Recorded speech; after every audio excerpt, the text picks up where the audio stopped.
darn plane. We were downtown shopping at Penny's. I was in the kitchen cooking supper. I was driving home from work. We were getting ready to go to church.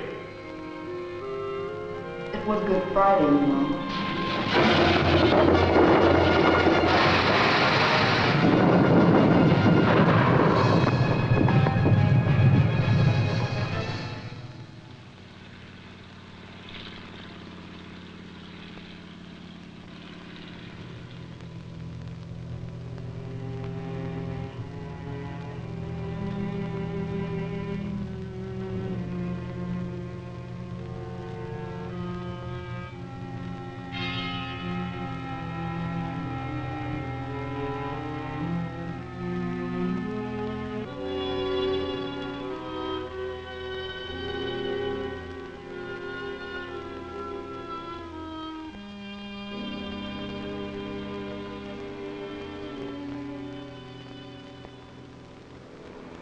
This was my town.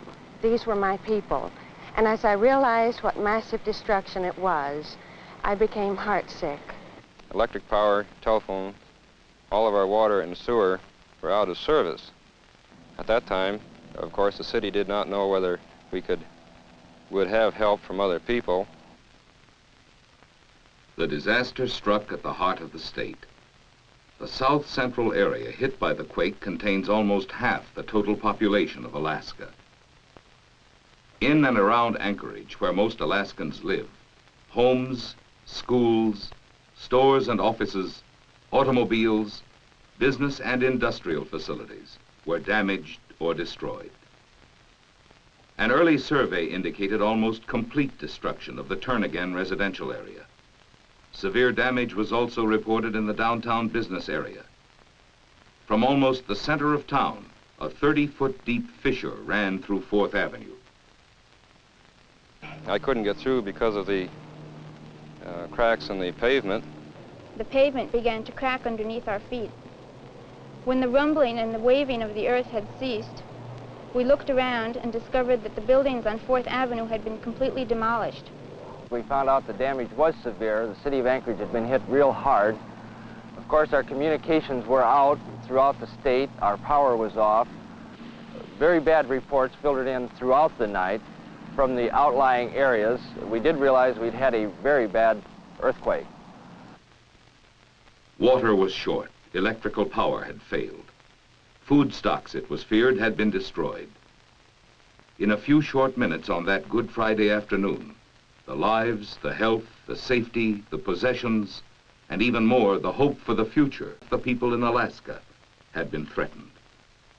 And Anchorage was not the only place hard hit. There were other areas in the state that were more severely stricken than the city of Anchorage. Though they were smaller, some of them were completely wiped out or almost totally paralyzed by the damage. The city of Seward was a sad, sad sight to Alaskans. Seward was struck by a tidal wave. Docks and buildings were damaged. Fuel oil tanks in the city burst into flames. Bridges on railroad and highway routes approaching the town had been destroyed. Landslides had also severed the railroad and the highway routes to Seward. Aircraft alone could bring help to the stricken city.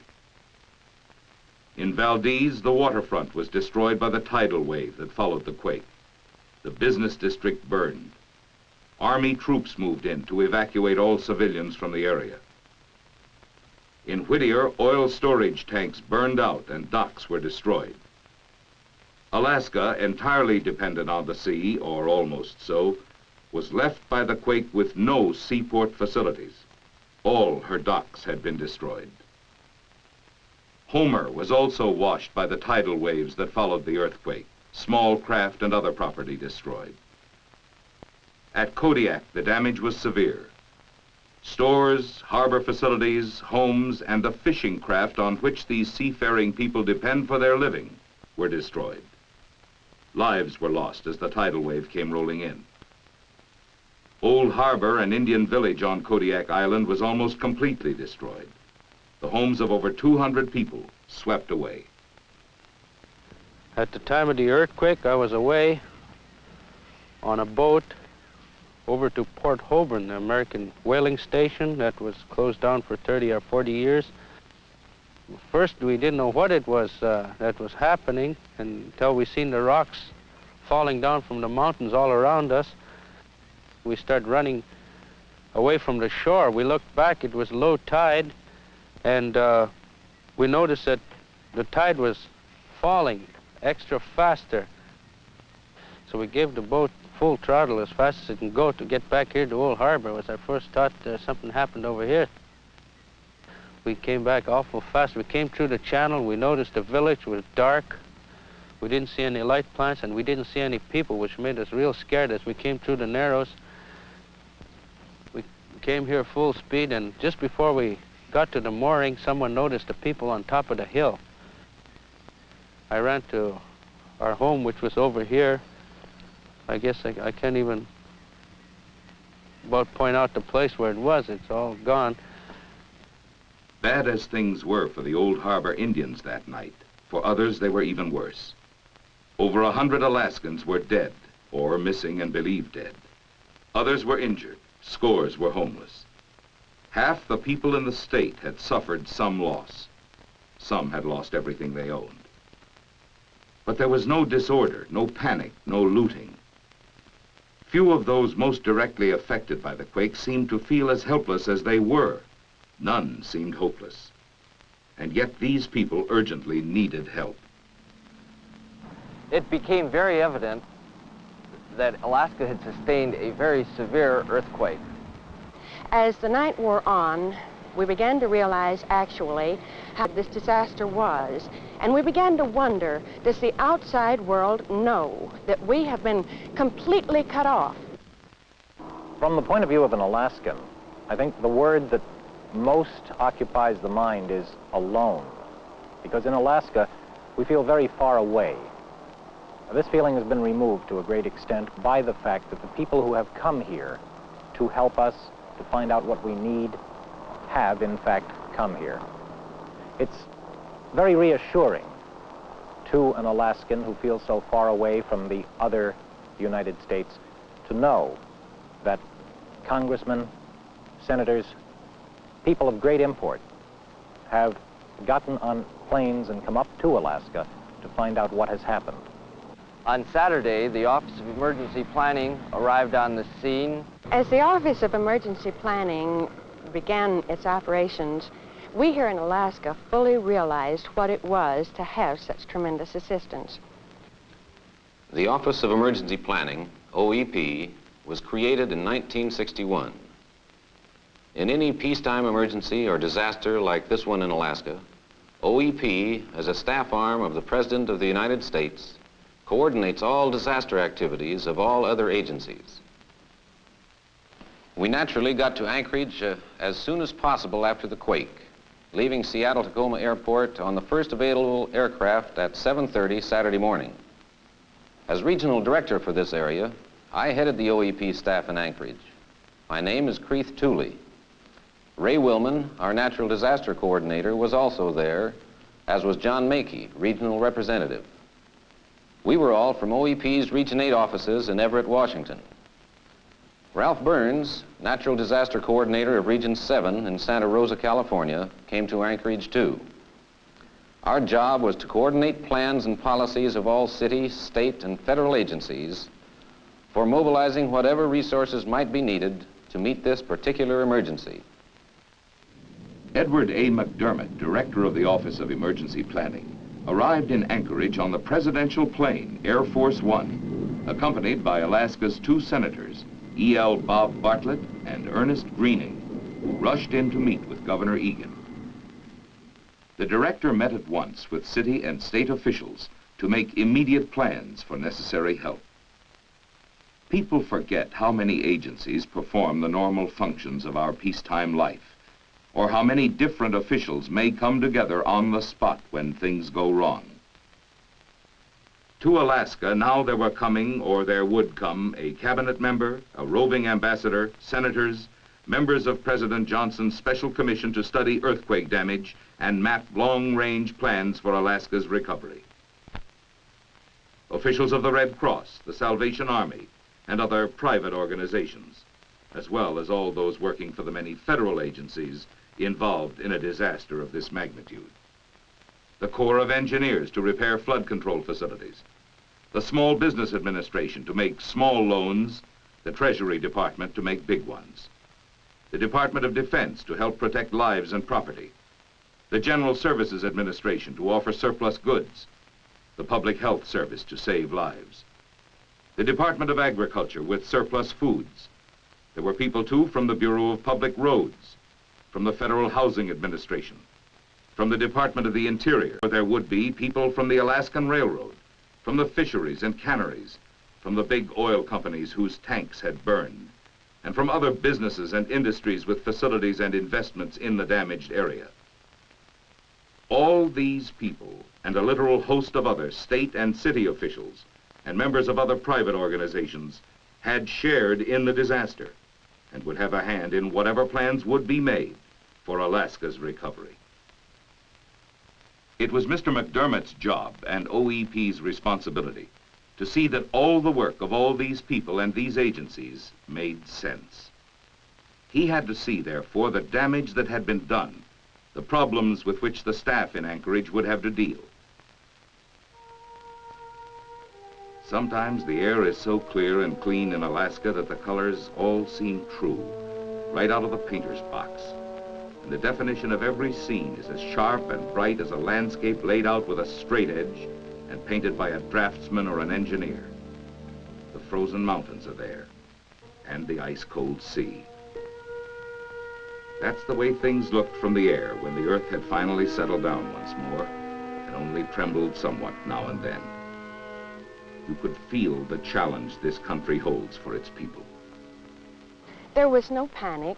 There was a sense of helping each other through the crisis. We were working desperately to get everything back in shape as soon as possible.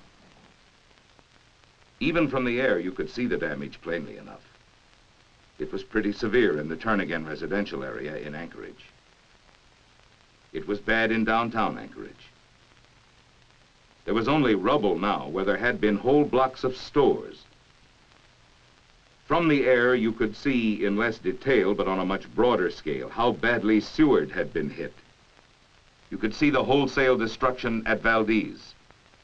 You could also see how the tidal wave washing over Homer had left a puddle of sea in its wake. And you could see the desolation on Kodiak Island, too. Realize with a shock that the Indian village that used to nestle along this shore is now completely gone. Gone with the tidal waves that swept in from the sea. Our 2 or 3 houses broke loose. I was on the hill up there, just like a bird in its nest, watching everything go on below it. I guess the whole village had a bird's eye view of the houses and everything. Then the water went way out, and this time it dried the bay up right in half. And we were all just shocked and didn't know what to think. It was horrible. And we didn't know if it was going to be any worse. We figured the damage had done already. And then it came roaring down through that pass, and the tide was raising at that time. And this time when the water came in, it flooded up all over, up into that pass up there. And then when the water swept back out, it took all the houses out to sea with it. Leaving only their school, their church, and 1 or 2 other buildings intact, but back at Anchorage again. Seeing that time when the disaster had struck still set on the face of a shocked and broken clock, there was the conviction that all this would be fixed. The damage would ultimately be repaired. Alaska would recover. The process of recovery had already been set in motion and was underway. The big job of cleaning up after the earthquake had begun. From emergency funds available to the President under Public Law 875, a check for $5 million was presented to the people of Alaska shortly after the quake had struck. Within a matter of just a few days' time, an additional $50 million had been appropriated by Congress for the President's disaster fund.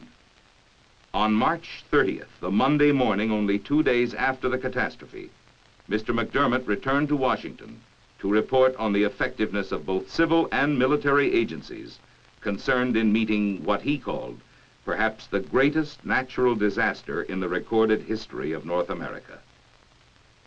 One of the most edifying experiences I have had, Mr. McDermott said, was to observe the spirit of the people of Anchorage and other Alaskan cities in the midst of devastation.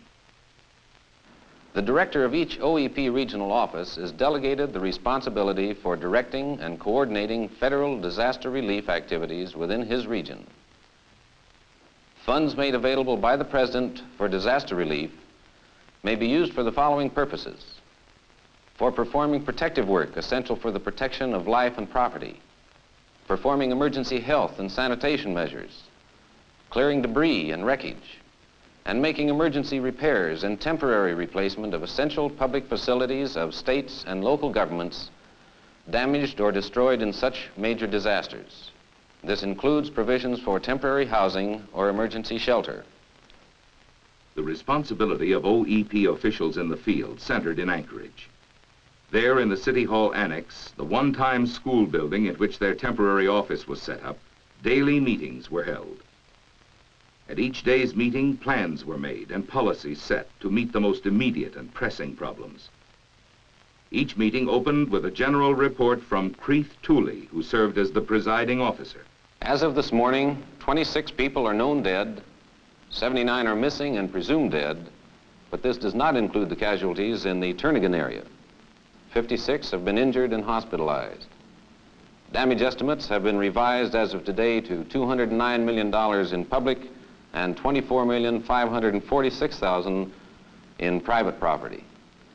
The final estimate exceeded these figures, reaching a total of $295 million in public and private property damaged or destroyed. Then officials representing other agencies reported on their findings and activities, on troubles encountered and needs that had developed the day before. The Corps of Engineers reported they were continuing inspection and awarding contracts for emergency repairs to Elmendorf Air Force Base and to Fort Richardson. OEP gave district engineers a verbal go-ahead to undertake all federal restoration and cleanup assistance in Anchorage and Seward. Advance teams were already in Valdez and Seward. Crash programs were underway to locate construction camps and barges. Additional engineers were coming in from Seattle, and more were due to arrive.